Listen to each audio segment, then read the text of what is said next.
right. Well, thank you everyone for being here today. My name is Karen Mazurkiewicz. I'm the Vice President of Stakeholder Relations and Communications for Toronto Pearson.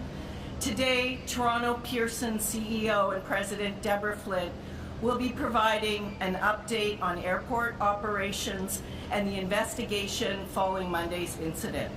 We also have several representatives from our first responder agencies, as well as our COO of Toronto Pearson Operations. So behind me are Peel Regional Police Deputy Chief Mark Andrews, Peel Paramedics Commander of Operations Corey Toketch, Mississauga Fire Chief Darren Reetsey, and Toronto Pearson's Fire Chief Todd Aiken, and Khalil Laramet from our COO of Toronto Pearson. With that, I'd like to welcome Toronto Pearson CEO Deborah Flint, who will take a couple of questions after her remarks. Following that, our first responders are available to also answer some questions. Thank you. Karen, and good morning to all. We are providing a third update this morning on yesterday's events as the accident transitions to the investigation phase, and I will share more on that investigation phase and what to expect shortly.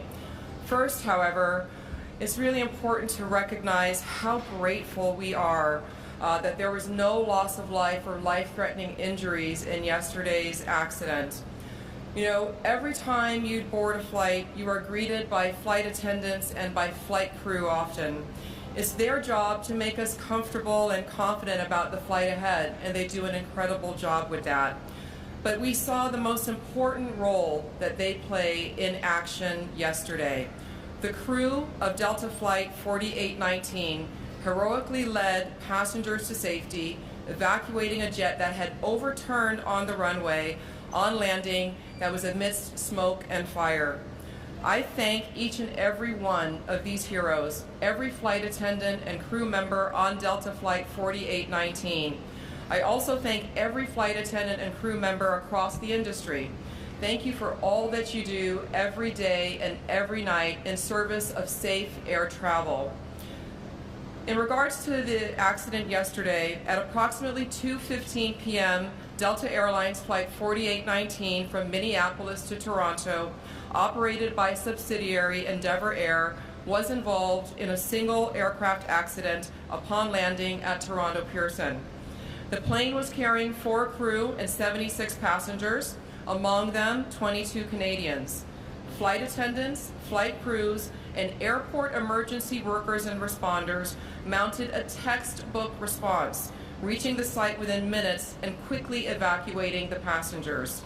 At the time, there were 21 injured passengers ranging from minor to critical but not life-threatening injuries.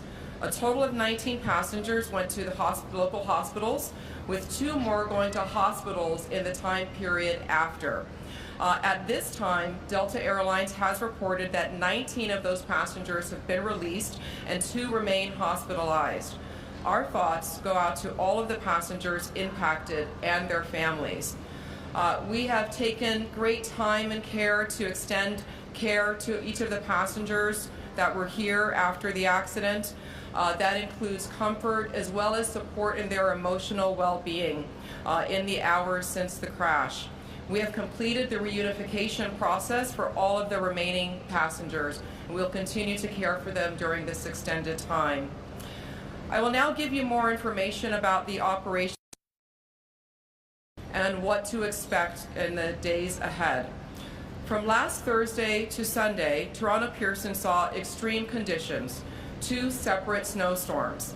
On Thursday and Sunday, we got more than 20 inches, 50 centimeters of accumulated snow. That is actually not typical. In fact, it is more snow within that time window than we received in all of last winter. There were many delays and cancellations across this part of Canada and the U.S. Northeast during this time, creating numerous flight delays and backlogs. At Toronto Pearson, 221 of 974 scheduled flights were canceled on Thursday.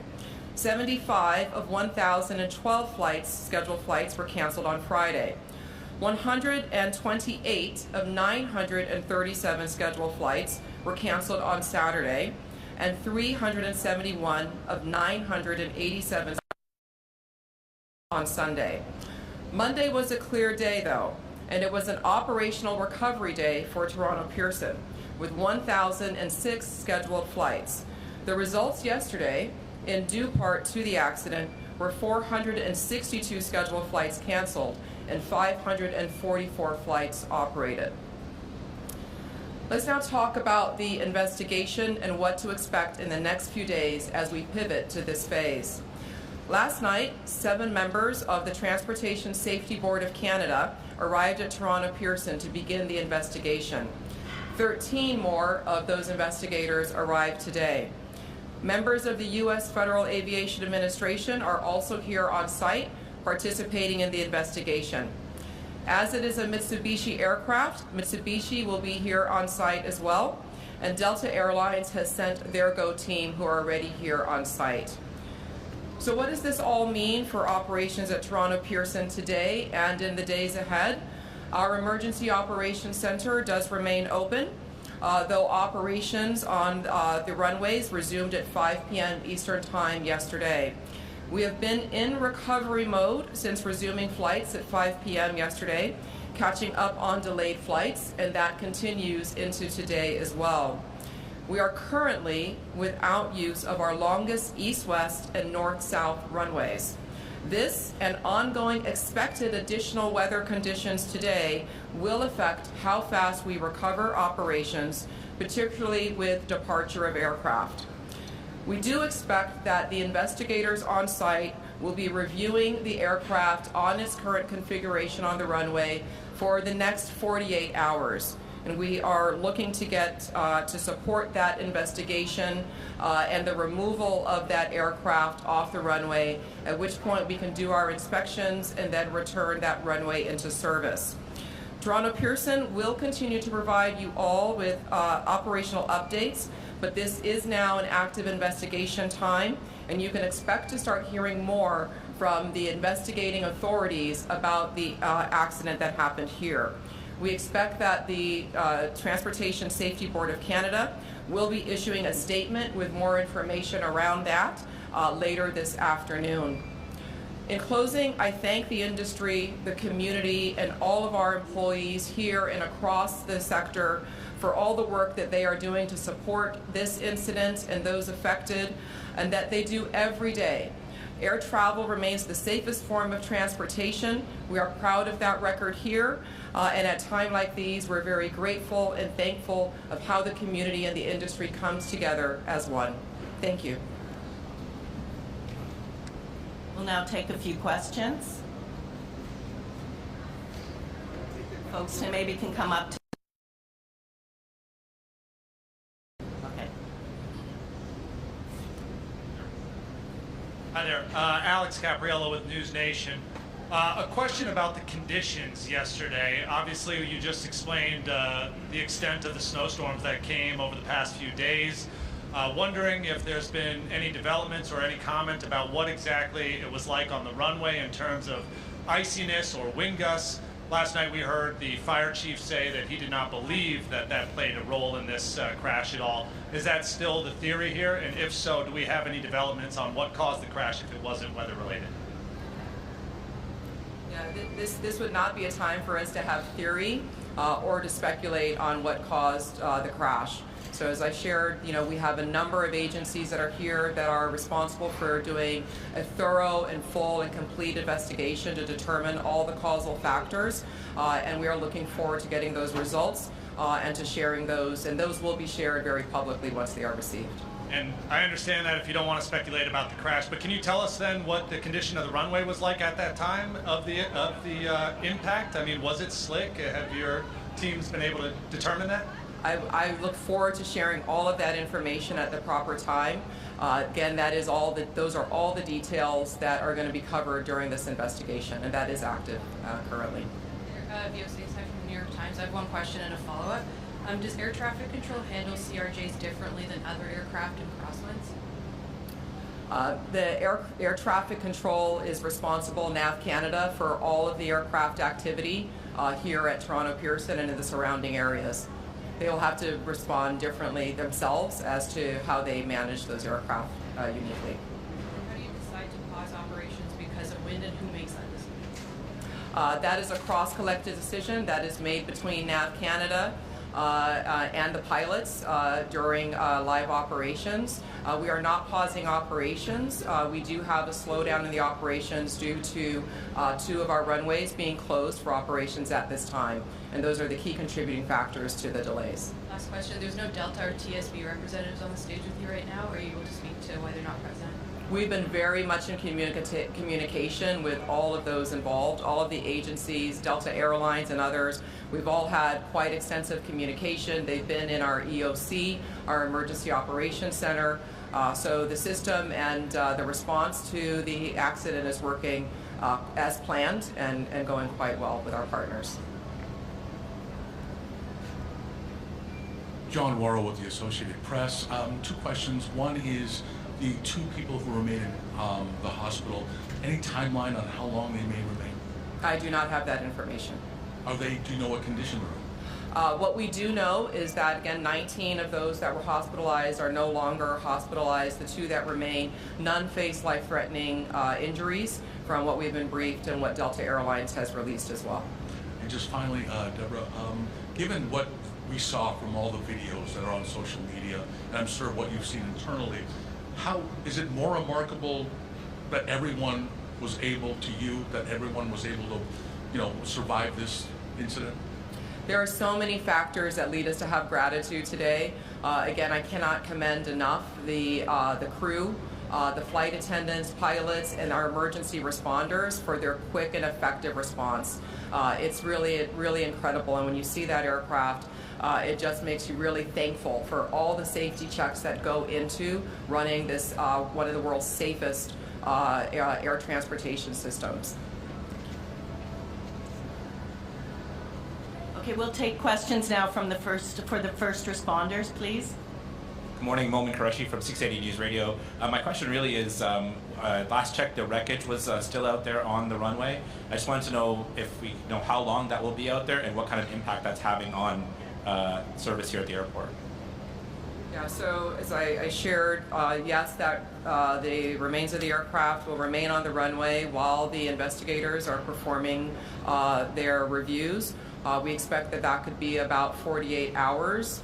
And so until that time, 2 of our runways will remain closed, and that is affecting the volume of traffic that we're having. So passengers should be looking and working with their airlines, checking our website for information on delays and potential cancellations as well for the next several days. Just as a follow-up to that, then, I've been upstairs, as many of us have, talking to passengers, and many of them, most of them, all of them really are understanding of the ripple effect, but are extremely frustrated by the lack of information or conflicting information. So just what do you say to your passengers right now who are trying to get themselves on flights to their destinations but are left feeling frustrated by conflicting information or a lack of information? We are here very much at the airport to support and provide passenger care for people that might find themselves here at their airport and have their flights disrupted. So we'll continue to provide that customer care for them. But in the interim, please do check with your airlines, check your website, and check your apps for your most updated flight information. Thank you. We'll move now to questions to the responders. Thank you. Yeah, sure. It's Shauna with City News. Can you talk a little bit about the response, how long it took fire trucks to get to the plane, and can you talk a little bit about the flame that we saw in the video and the smoke, and was it easy to put out? And just really take us through the response. All right, Todd. Thank you for the question. The actual time, it was a very quick response from Toronto Pearson Fire Emergency Services. Upon arrival, the crew did witness spot fires. They were able to quickly knock down the spot fires using the aircraft rescue firefighting apparatus. Once the fires were knocked down, the crews did make entry and perform primary search and rescue. The passengers were all evacuated, and then they were taken to a secondary location at Station 2 for triage with their mutual aid partners. Just to quick follow-up. Can you describe what it was like? Because we've seen videos of the passengers hanging upside down in their seatbelts. Can you maybe just describe what it was like to get these people, you know, hanging, cut down, and out of the plane? I believe that most of the passengers self-evacuated at that time, and upon arrival, they were being escorted to a second location.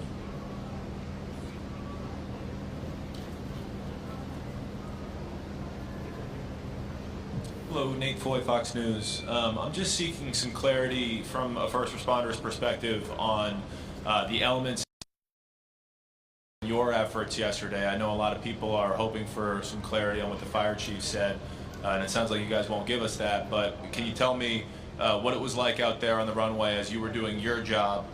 Was the runway dry, and the wind gust, how did it impact you?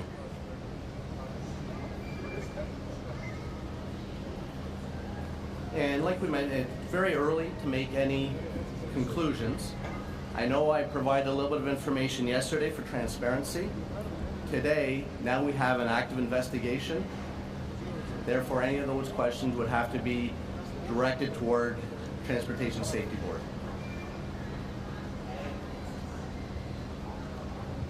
Hi there, Karen Lieberman with Global News. Besides the chief, I just wondered if any of the other first responders can speak to their own experiences and what you found and how you cared for some of these passengers. Sure. Thank you for the question. Mark Andrews, Deputy Chief of Peel Regional Police. I'd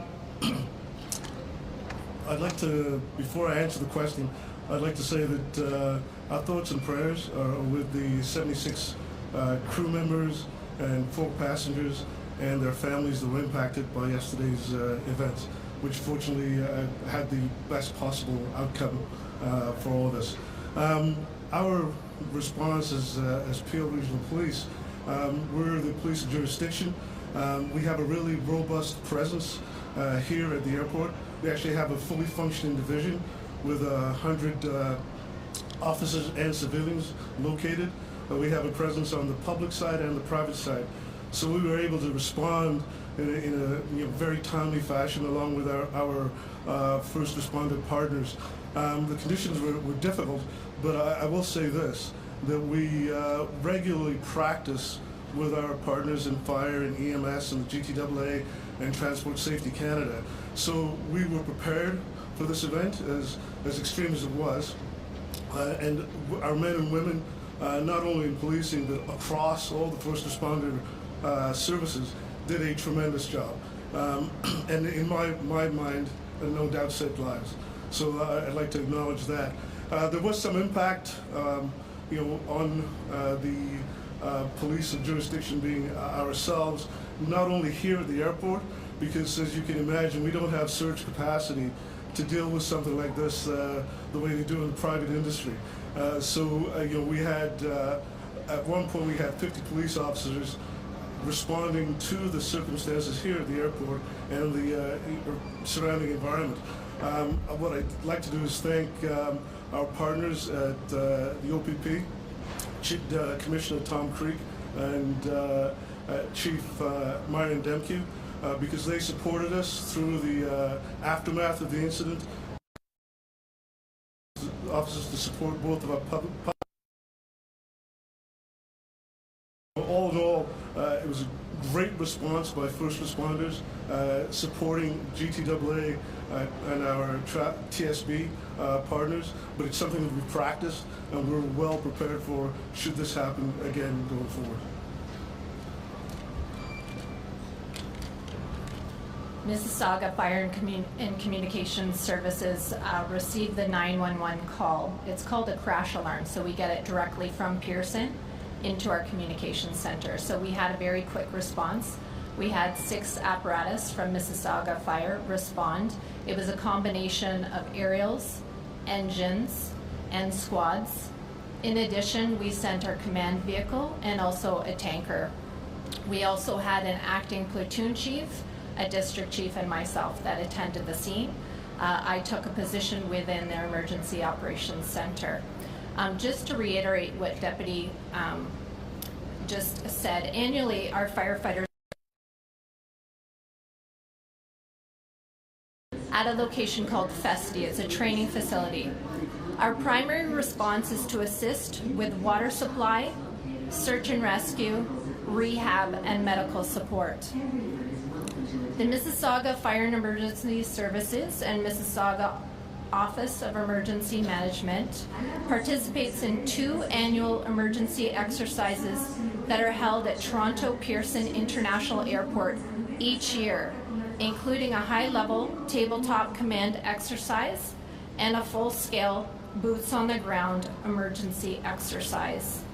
In addition to the exercises conducted each year at Toronto Pearson International Airport, the City of Mississauga conducts its own functional emergency exercise, and we did that in 2021, examining an aircraft accident occurring within the City of Mississauga. This exercise included partners from various organizations, including those represented in the exercises held here regularly at Pearson. The Mississauga Fire and Emergency Services and OEM provides emergency management training to regional partners from various organizations who may be involved in the response to an aircraft accident, amongst other emergencies. The Mississauga Office of Emergency Management can also serve as a conduit between the city and the Provincial Emergency Operations Centre if provincial-wide coordination for the response and recovery of community impacts during an emergency is required.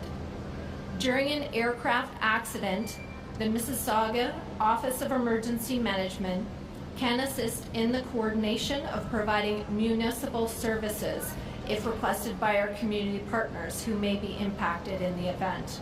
This could include transportation like buses, facilities, or heavy equipment. The City of Mississauga has developed its own aircraft accident emergency plan, which conforms with and operates in conjunction to the airport emergency plan developed by the Greater Toronto Airport Authority. Thanks. That was a fulsome response.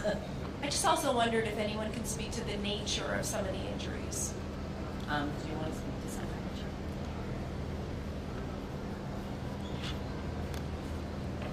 Good afternoon. My name is Corey Tkach. I'm a Commander of Operations within Peel Regional Paramedic Services. So upon our arrival of the crash site, our staff were faced with a multitude of different injuries, mainly stemming from back sprains, head injuries, anxiety, some headaches, nausea and vomiting due to the fuel exposure. So those are the common sort of injuries that we had come across. Any more questions? Please, Matt Hamidi, Canadian Press. Just want to follow up on this rescue effort. Can you please provide some details on the timeline? How long did you, paramedics and firefighters, did it take for them to get to the airplane, and how long did it take for them to evacuate the airplane? Okay, Todd, you want to take that? Yeah, the response from Toronto Pearson Fire and Emergency Services was minutes. Because there was an active investigation, we won't be able to provide the details, but it was a very quick response from Fire and Emergency Services as well as our response partners that just spoke. Can you please also comment on the role that flight attendants played in evacuating the airplane? We saw some videos on social media where they're basically doing their job, helping passengers get off the plane. Can you please comment on their role in this? Sure, absolutely. We train for such events. We're very well prepared and trained, and the firefighters responded textbook. They were able to knock down the fire. They're able to assist the passengers getting off the plane, and then performing triage and then response to the hospitals. Next question. Hi, I'm Alex Miller with Scripps News. I know you can't confirm what you saw on the runway, but can you confirm that the runway had been coded as fives across the board as a wet runway for the pilots, which is a runway with light snow or slush?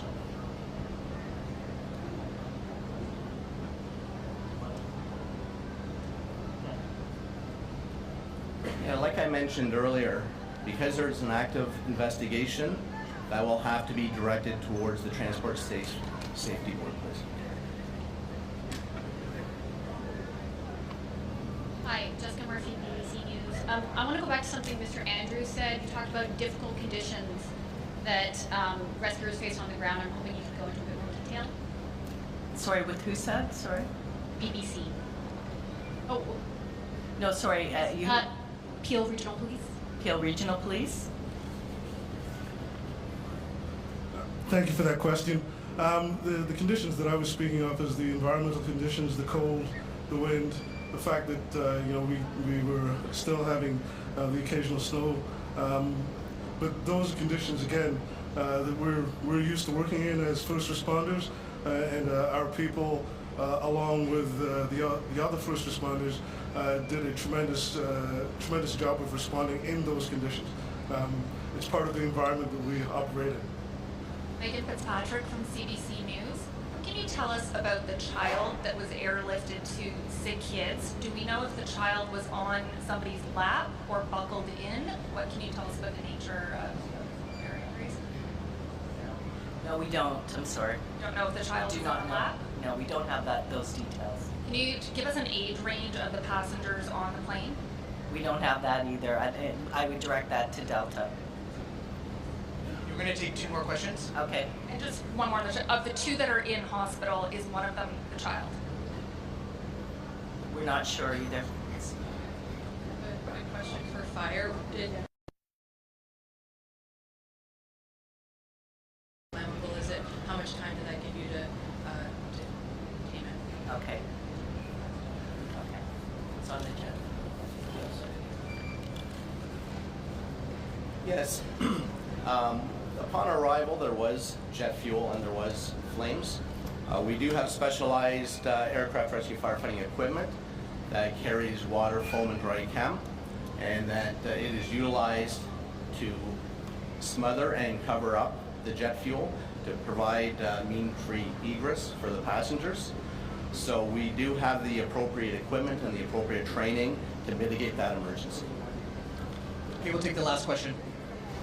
Just like a last question on the nature of the injuries. The people who were more seriously injured, those who were at one point in critical condition, what type of injuries were those? Are we talking about like broken bones, serious sprains? I think the paramedic did speak to that a bit, but he can come back and reiterate. So on the initial assessment in any mass casualty incident, we do a triage of patients. And yes, some patients were deemed to be critical at that time. And we make that assessment based on our initial contact, what the patient's complaining of, the fact that they were involved in a plane crash. And some of those determinations happen quite quickly in the short amount of time that we spend with that patient to ensure that they're receiving the quickest care possible. And there are times when further care occurs and those conditions get downgraded. So from critical to like serious and non-life threatening. There are times in scenarios like this where somebody may be complaining of like abdominal pain or a head injury, and we may err on the side of caution to deem them critical because we can't see inside their skull, we can't see inside their abdomen, but based on some of their vital signs and other determining factors, that's when sort of the decision to make them a critical patient would have occurred. So in terms of like the acuity of injuries, perhaps the most acute would be that like a back sprain or the head injury. Yeah, a head injury from an acuity state is obviously very dangerous. The issue is we obviously can't see inside the head at that time, right? So. Well, thank you all for coming today. We really appreciate it. I really thank all the responders as well for their time to come today and explain the situation on the ground. We will continue to give more updates on operations, Toronto Pearson, but from this going forward now, it is an active investigation, and we can expect hopefully to hear some news from the investigators. Thank you.